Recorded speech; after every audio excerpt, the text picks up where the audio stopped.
Vamos a orar para así iniciar la predicación de esta mañana. Eterno Dios soberano, gracias por tu muchas misericordias y tu muchas bondades para con nosotros. Por tu gracia única e incomparable, Señor. Gracias por Cristo. Gracias por la cruz. Gracias porque podemos contemplar a Cristo, Señor, a través de tu palabra. Gracias por los elementos, Señor, que tú nos has provisto, Señor. Lo que en la eternidad pasada, Señor, tú eh, conformaste con la finalidad, Señor, de que pueda surgir tu iglesia para la gloria de Cristo. Te pido, Dios, que nos siga guiando, que tu Espíritu Santo nos guíe, que tu Espíritu Santo, Señor, nos permita, Señor, no solo ver en tu palabra lo que tenemos que ajustar, sino que tu Espíritu Santo nos ayude, Señor, a vivir esa palabra.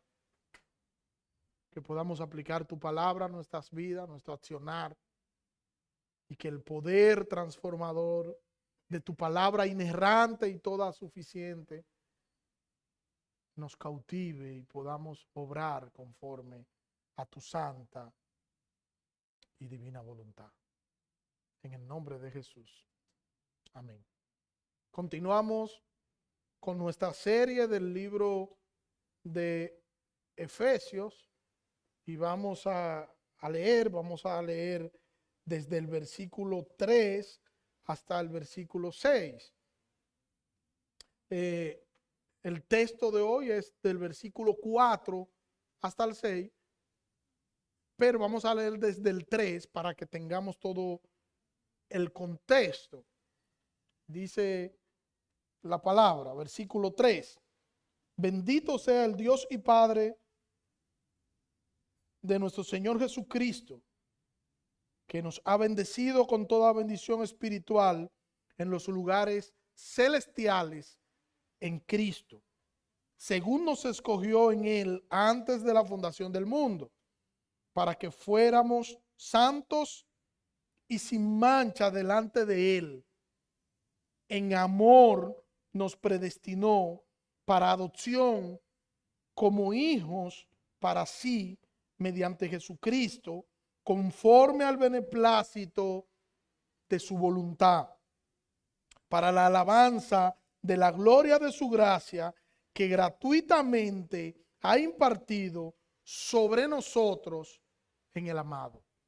Vamos a estar viendo en esta ocasión, podríamos decir una introducción solamente a esta parte de los elementos de la formación de la iglesia, y vamos a estar viendo solo la introducción de este tema, de este punto que es desde el versículo 4 hasta el versículo 6. Y nosotros tenemos que volver a repetir y volver nuevamente a decir, como unas tantas veces hemos dicho, que el Señor planeó la vida de la iglesia en la eternidad pasada. Que no podemos ver simplemente como que la iglesia fue concebida en el mismo momento en que Jesús muere. No. Cuando nosotros hablamos de la iglesia, nosotros estamos hablando de un órgano vivo, y estamos hablando de un órgano vivo que está el origen de este órgano vivo en Dios, que fue Dios quien diseñó la iglesia, este órgano vivo en la eternidad pasada.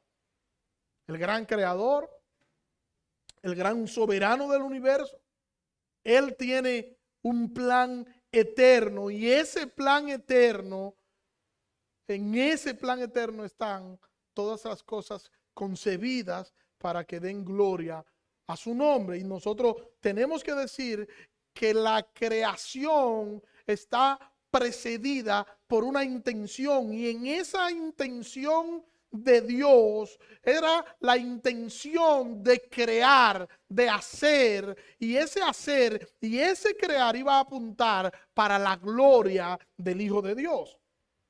Y así toda la creación giraría en torno a su Hijo, y toda la creación iba a girar, y el eje central de toda la creación sería el Hijo de Dios, y el Padre salvaría a muchos, y a esos muchos que el Padre iba a salvar, que iba a salvar para su gloria, lo iba a salvar en el Hijo. Todo para la gloria de su nombre. Dentro de ese plan estaba concebido que su Hijo iba a sufrir, que su Hijo iba a morir por los escogidos, que su Hijo iba a sustituir a aquellos que el Padre había escogido en él. Y que ese sufrimiento, incluso ese sufrimiento, iba a apuntar a la gloria de Dios. Ese sufrimiento iba a apuntar, y el fin último de ese sufrimiento iba a ser la gloria de Dios. Y así el Padre iba a ser glorificado en el Hijo, y el Hijo glorificado en el Padre.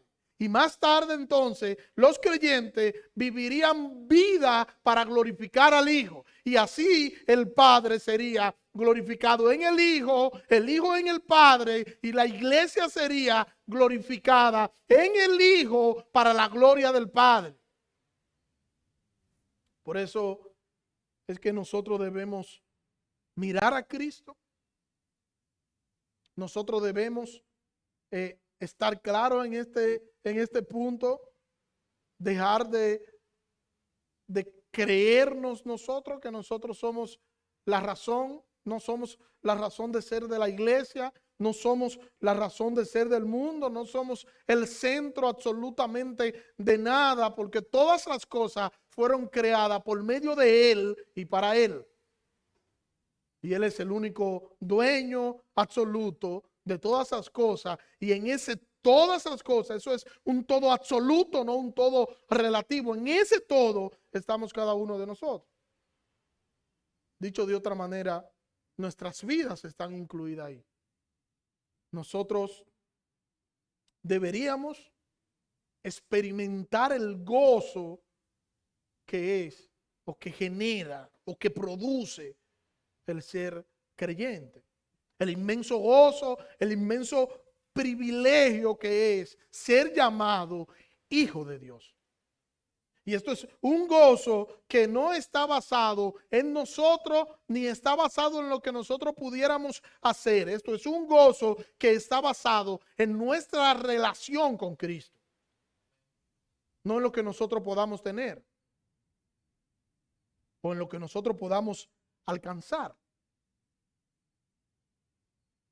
No estoy diciendo que nos echemos a morir y que vendamos todo y que regalemos todo y que nos quedemos a pedir y vayamos a los semáforos a pedir en las esquinas porque no tenemos nada y somos tan humildes y tan creyentes que somos pobrecitos y necesitamos y estamos muertos de hambre. No es eso lo que yo estoy diciendo. Tener no es malo. Tener es bueno. Incluso tener dinero no es malo, porque la Biblia no lo prohíbe. ¿Qué prohíbe la Biblia? La Biblia prohíbe el amor al dinero. Que el creyente tenga su esperanza, su amor, su pasión en las riquezas. Eso es lo que la Biblia prohíbe. El problema es cuando nosotros entonces ponemos nuestro amor en las riquezas. El problema es cuando las cosas pasan a ser más importantes que el Señor que nos dio las cosas. Cuando nosotros perdemos el norte, cuando nosotros perdemos y pensamos única y exclusivamente en tener, y tener, ahí es donde está el problema. Ahí es donde empieza nuestra dificultad, en que nosotros queremos tener cosas y pensamos en que un día nos vamos a jubilar y un día vamos a estar ancianos y no vamos a tener fuerzas para nosotros poder trabajar. Y eso no está mal, eso está bien que piensen eso está bien que usted se planifique, eso está bien que usted organice su vida. Lo que no está bien es que eso ocupe el lugar de Dios y que en vez de que su pasión sea Cristo, su pasión entonces será eso, que el usted trabajar para usted poder retirarse y tener una buena pensión y tener una buena vejez. No, esa no debe ser la visión del cristiano. La visión del cristiano siempre deberá ser la misma. ¿Cuál es? Puesto los ojos en Jesús, el autor y consumador de nuestra fe. Lo que estoy diciendo es que esas cosas no deberían estar por encima de lo que debería ser nuestra pasión, de lo que debería ser nuestro norte. Y eso que debería ser nuestra pasión y nuestro norte, o ese, es nuestro Salvador Jesucristo. Y tenemos que decir con tristeza que el cristiano de hoy está muy preocupado por las cosas materiales. El cristiano de hoy está muy preocupado por las añadiduras. Lo único que importa para el cristiano de hoy son sus intereses personales. Lo único que importa es cómo pueda ser visto ante la iglesia, ante los demás, ante la sociedad. Es una imagen que estábamos nosotros vendiendo cuando las mismas escrituras nos dicen que nosotros no tengamos un concepto de nosotros más alto del que deberíamos tener, pero nosotros estamos persiguiendo que los demás nos vean como un producto terminado, cuando nosotros deberíamos estar enfocados en glorificar a Cristo, en que Cristo sea engrandecido a través de nosotros. Cuando nosotros no deberíamos estar así, cuando nosotros no deberíamos estar enfocados en esas cosas, cuando nosotros no deberíamos estar enfocados en nuestros intereses, sino que nosotros deberíamos estar enfocados en los intereses del reino de Dios.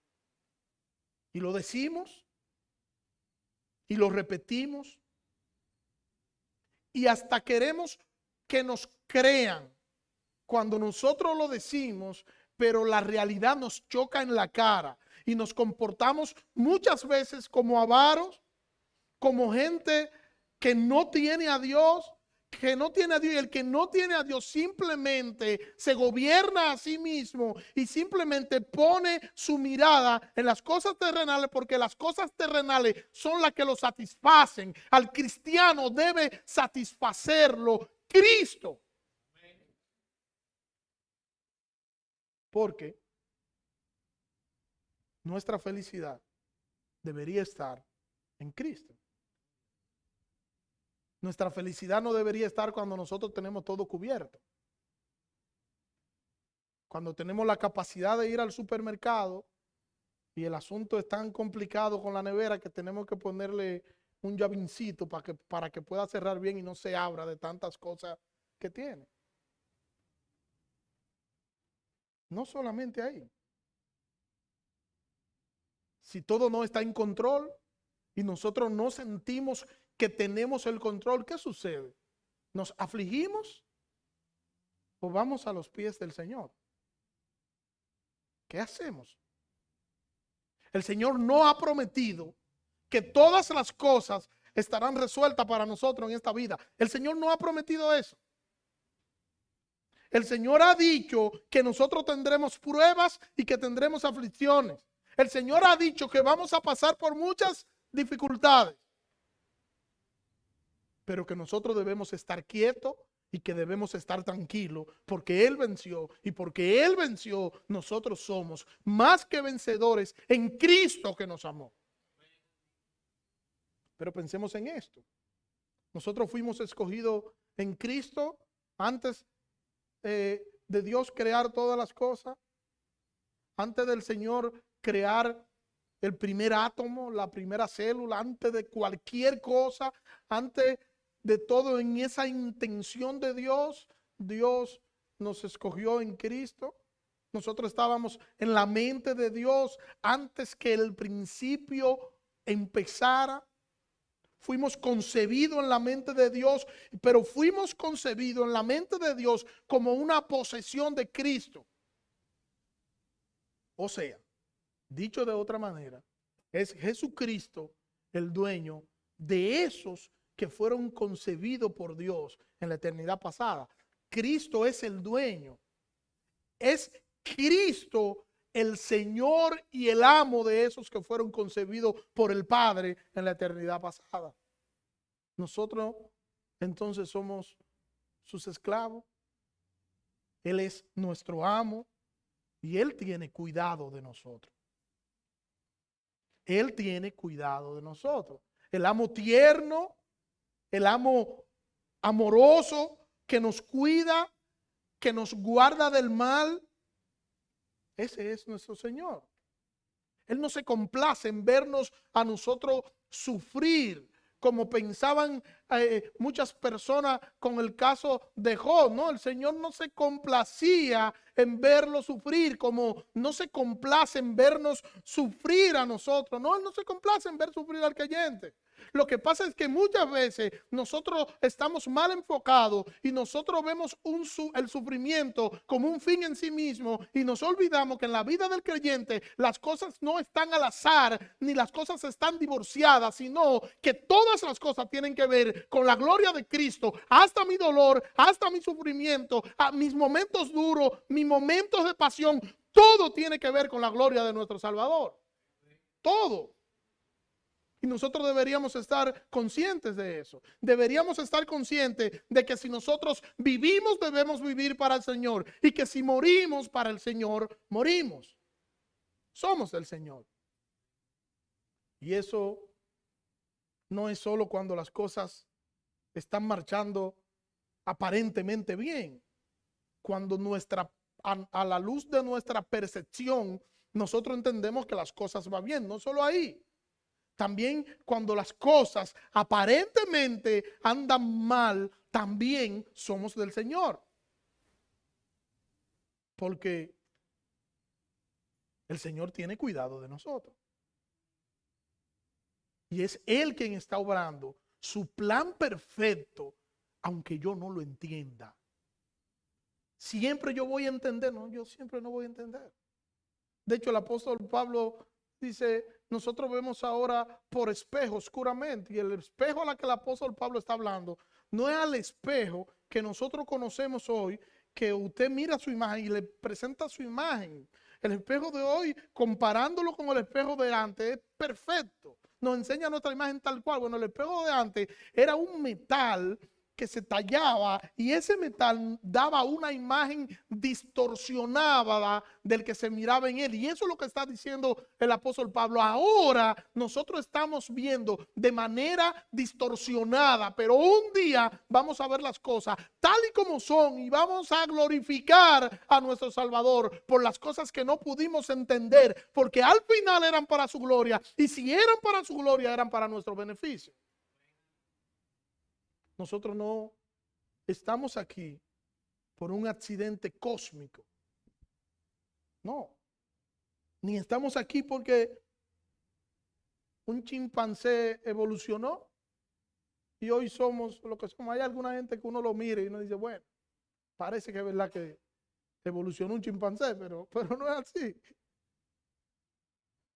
Estamos aquí porque en la eternidad pasada el Señor nos entregó a Cristo y somos una propiedad privada, y el dueño de esta propiedad privada es el Rey de Reyes y Señor de Señores, el Rey del universo.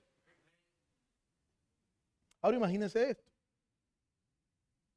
Los hombres cuidan lo que tienen, los hombres celan sus propiedades. Usted entra a la propiedad de alguien en la época en la que nosotros vivimos y hay una mata de guineo o de plátano y usted se lleva 2 plátanos o 2 guineos y fácilmente pierde la vida. Estamos en una época donde la gente cuida al extremo lo que tiene, a tal punto que si ese es su parqueo y usted se parqueó en él, fácilmente puede perder la vida. El hombre cela y cuida lo que entiende que es su propiedad. ¿Verdad que sí? Y Dios no cuida los suyos. No cuida a Dios lo que es de él.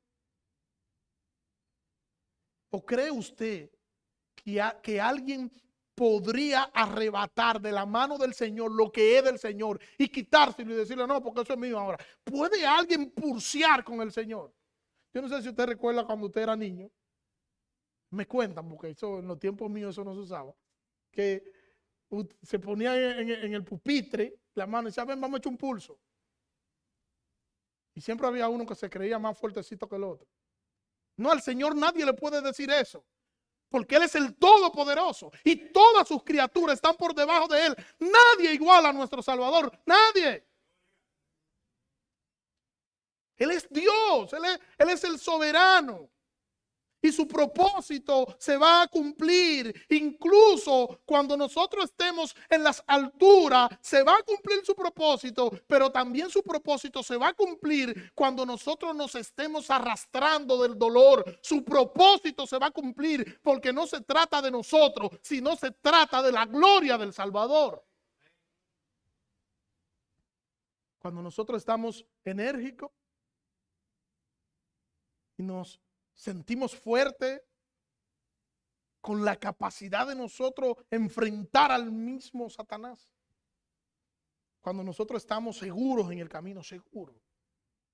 Cuando estamos llenos de fuerza y nos sentimos como un Sansón espiritual, las cosas marchan bien, nuestros hijos van bien, a nuestros hijos les va bien en la escuela, les va bien en la universidad. A nosotros nos va bien en el trabajo, nos va bien en los negocios. Y como que las cosas por fin salen y están saliendo como queremos. Si yo le preguntara a usted, ¿usted cree que ahí se está cumpliendo la voluntad de Dios? Bueno, la respuesta sería un coro unánime. Sí, ahí se está cumpliendo la voluntad de Dios. Y yo le pregunto, ¿y no se está cumpliendo también el plan perfecto de Dios cuando llega la tormenta? ¿No se está cumpliendo también su plan perfecto cuando llegan las crisis y nos roban la paz? Cuando estamos desesperados porque no sabemos qué vamos a hacer ante una situación difícil que nos ha tocado vivir. Cuando no podemos dormir, cuando no podemos conciliar el sueño porque nos hemos hecho un resultado médico y estamos totalmente desesperados porque no sabemos cómo va a terminar eso. Cuando nuestros hijos no andan bien. Cuando incluso nuestras relaciones matrimoniales no andan bien. Y como que sentimos que las cosas no avanzan. Todo lo contrario, sentimos como si las cosas estuvieran en retroceso y como si estuviéramos viendo la vida en una retrospectiva hacia atrás. Cuando nosotros emprendemos un negocio y lo exhibimos lleno de emoción, decimos, el Señor va a prosperar el fruto de nuestras manos, porque así lo dice las Escrituras, para luego en 2 o 3 meses perderlo todo lo que invertimos y quedar frustrado en medio de un silencio que nos molesta. Y algunas veces una pareja que nos dice, te lo dije. Ahí también se está cumpliendo el plan perfecto de Dios. El plan perfecto de Dios no solamente se está cumpliendo en las cosas que nosotros entendemos que son positivas, no, también se está cumpliendo en las cosas que nosotros entendemos que son negativas. Aún en esos momentos duros donde parecería que todo ha terminado, ahí nuestro amado Salvador está abrigándonos bajo sus brazos y nos está dando de su paz, y por eso no sucumbimos y por eso nos mantenemos en pie, porque su Espíritu Santo nos guía y nos sostiene, porque somos su propiedad. Y reitero, si los hombres cuidan lo suyo, ¿cuánto más Dios? Somos propiedad del Padre. Él nos escogió, dice aquí Pablo, nos escogió en el Hijo en la eternidad pasada. Y nos escogió para que nosotros podamos glorificar al Padre a través del Hijo. Entonces tenemos que decir que el dolor también es parte de lo que nosotros tenemos que vivir en esta tierra. Eso es parte de. Y nosotros en el dolor deberíamos ser intencionales. Y nuestro dolor debería servir para que todos los que nos vean, para que todos los que nos lean, porque somos carta leída, puedan glorificar a Dios. Para que el nombre de Cristo sea engrandecido en la mente del que nos ve cuando nosotros sufrimos, y en medio del sufrimiento y del dolor podemos gozarnos, porque nuestro gozo no está en las cosas, incluso no está en nuestra propia carne, sino porque nuestro gozo está en Dios. Porque Cristo es la razón de nuestro gozo. Porque Cristo es la razón de nuestra felicidad. Yo no sé si a usted le ha pasado que hay un momento duro donde usted debería estar cabizbajo y adolorido, y la gente lo ve y le ve una sonrisa y le dice: ¿qué? Tú tienes problemas. Tú deberías ir a un psicólogo, porque es que tú nada más vives riéndote. Y eso no es normal, que una persona esté pasando por una situación tan difícil y esté riéndose. No, lo que pasa es que la felicidad mía no depende de esa situación difícil. Mi felicidad depende de Cristo. Mi gozo está en Cristo, y yo voy a reír por encima de la tormenta y por encima de la crisis, porque es Cristo quien produce eso en mí. Y es ahí cuando el dolor entonces tiene sentido. Y es ahí entonces cuando el dolor se convierte en un instrumento para la gloria de Dios. Porque entonces el que te ve va a decir: eso es porque él es cristiano, eso es porque ella es cristiana, eso es porque Dios habita, porque Dios vive en esa persona. Jesucristo murió en el Calvario por nosotros. Jesucristo murió en el Calvario por nuestros pecados. Murió para pagar la deuda que nosotros teníamos con la justicia divina. La paga del pecado es muerte, pero el regalo de Dios es vida eterna en Cristo Jesús, Señor nuestro. En esa cruz donde Cristo padeció y derramó su sangre, en esa cruz Él exhibió el acta de los decretos que nos condenaba. Había un acta que decía que nosotros éramos culpables, y que para nosotros poder pagar esa deuda con la justicia divina, nosotros teníamos que morir. Y el Hijo de Dios pagó por nuestras culpas. Y hoy nosotros somos de Cristo, somos propiedad de Cristo, somos esclavos de Cristo. Y Él es nuestro dueño y Él es nuestro Señor. Por eso dice Pablo en nuestro texto de hoy, versículo 4. Según nos escogió en Él, o sea, en Cristo, antes de la fundación del mundo. ¿Y para qué nos escogió Pablo? Dice: para que fuéramos santos y sin mancha delante de Él. En amor nos predestinó para adopción como hijos suyos para sí mediante Jesucristo, conforme al beneplácito de su voluntad, para la alabanza de la gloria de su gracia, que gratuitamente ha impartido en el amado. Sobre nosotros en el amado. El Padre formó la iglesia en la eternidad pasada, y el Padre utilizó varios elementos para ello. Ahora bien, ¿cuál pudiera ser el primer elemento que Dios utilizó para la formación de la iglesia? Lo primero que vemos es la elección. Y cuando usted ve el texto, dice Pablo en el versículo 4, según nos escogió en Cristo, o sea, en Él, antes de la fundación del mundo. O sea, lo primero que nosotros vemos es la elección. La elección. Entonces, pero pastor, nosotros podemos afirmar que Dios elige.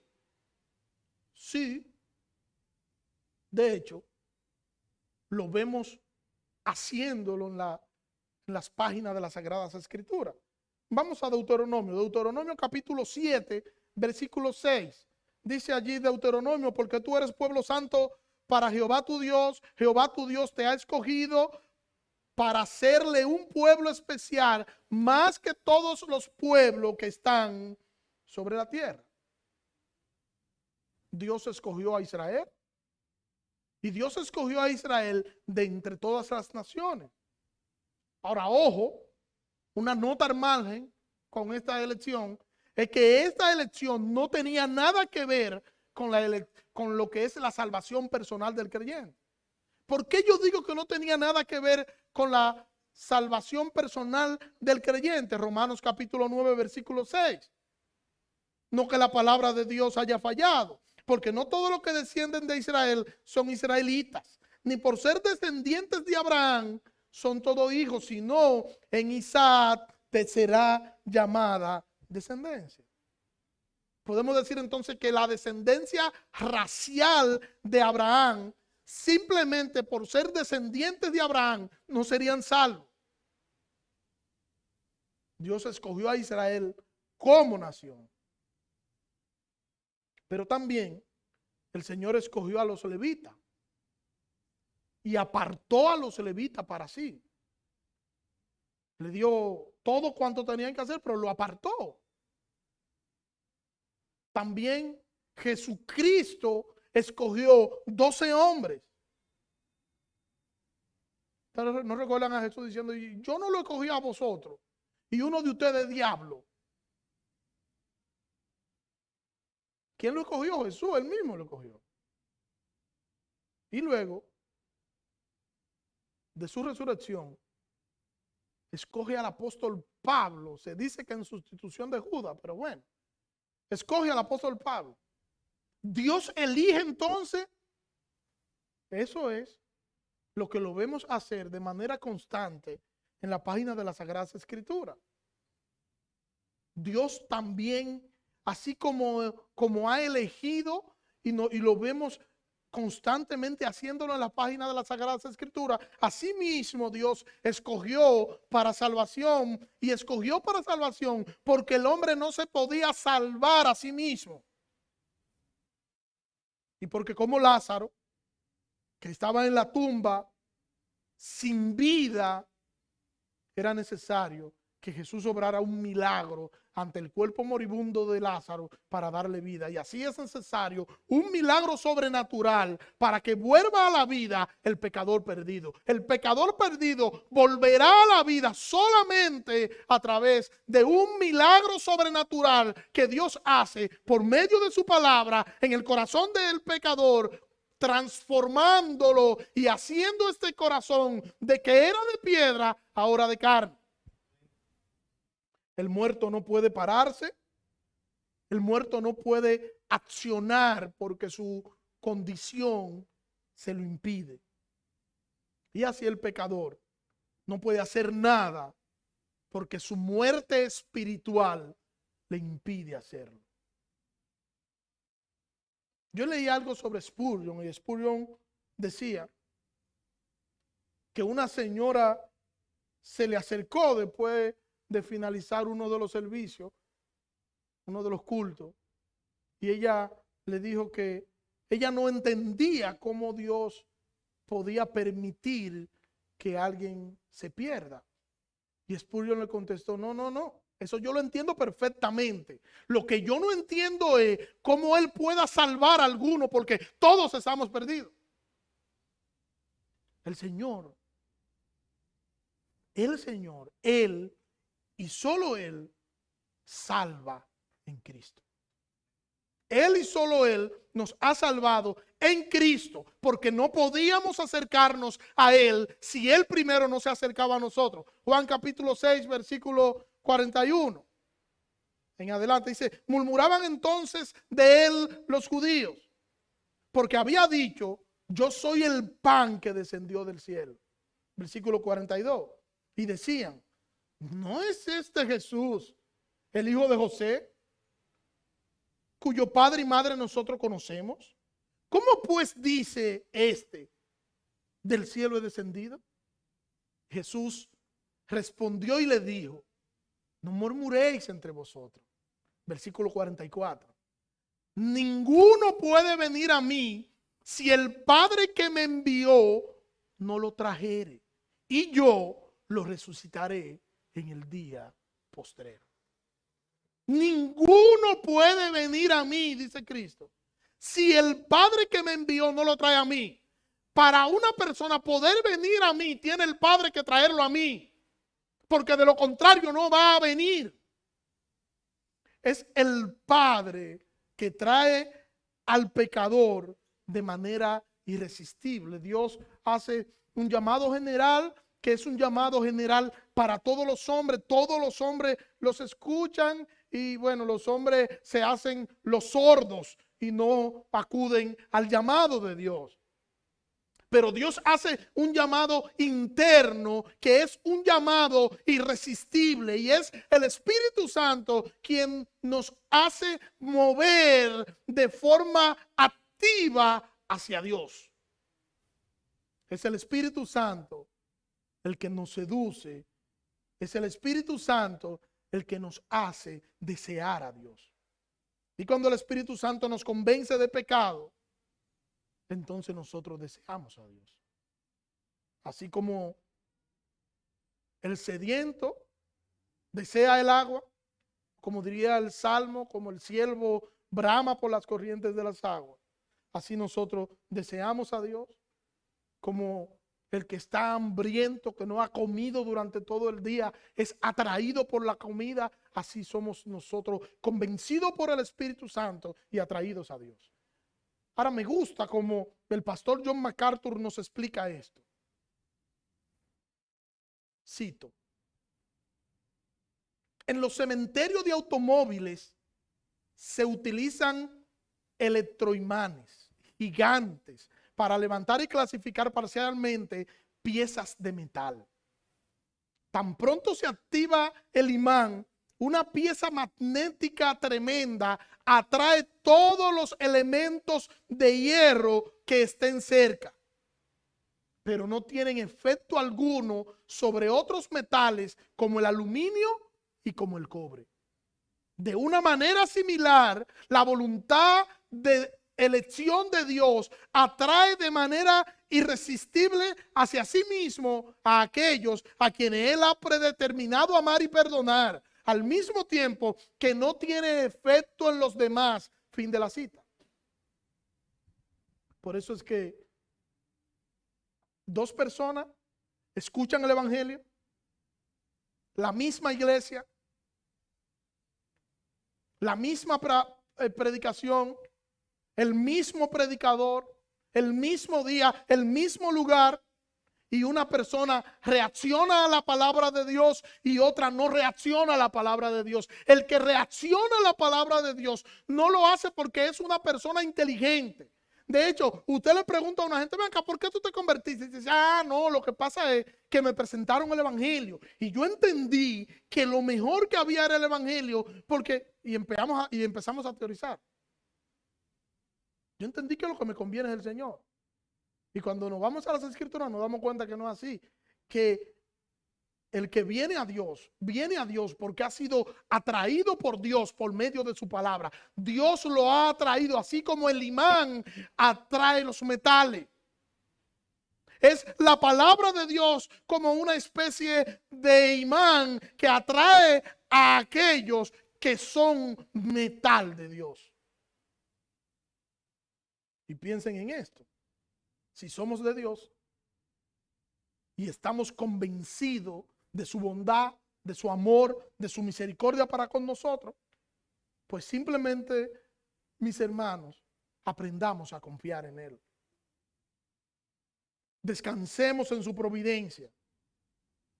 No importa lo que pueda estar sucediendo, no importa cuán fuertes sean los vientos huracanados que nos estén azotando, aprendamos a mirar a Cristo en cada una de las situaciones, aprendamos a ver a nuestro Señor en cada circunstancia, porque Él es nuestro Señor, porque Él es nuestro dueño, porque nosotros somos sus siervos y Él tiene cuidado de nosotros. Aprendamos que no existe un lugar más seguro que estar en los brazos tiernos de nuestro amoroso Salvador. Cuando hay una tormenta, cuando hay un ciclón, se les dicen a las personas que están en lugares vulnerables que vayan a un refugio seguro. El único refugio seguro para el alma se llama Jesucristo. No hay otro lugar seguro. Jesucristo es el único lugar seguro para nosotros poder salir victoriosos. Y necesitamos descansar en nuestro amado y fiel Salvador. Estar firme y estar seguros en Él, porque nosotros fuimos escogidos en Cristo en la eternidad pasada y fuimos escogidos en Cristo en la eternidad pasada para la gloria de su nombre. Por eso, cuando estemos en problemas o con problemas, cuando estemos en situaciones difíciles, siempre debemos recordar que fuimos escogidos por Dios en Cristo en la eternidad pasada, que somos propiedad de Dios y que si Dios nos escogió, no habrá nada ni nadie que nos pueda arrebatar de su mano. Por eso dice el apóstol en Romanos: ¿quién nos separará del amor de Cristo? Tribulación, angustia, persecución, espada, desnudez. No, nada de eso. Ante todas esas cosas, nosotros somos más que vencedores por medio de aquel que nos amó. Somos de Cristo. Y todo lo que pueda estar pasando a nuestro alrededor nos va a herir, nos va a herir.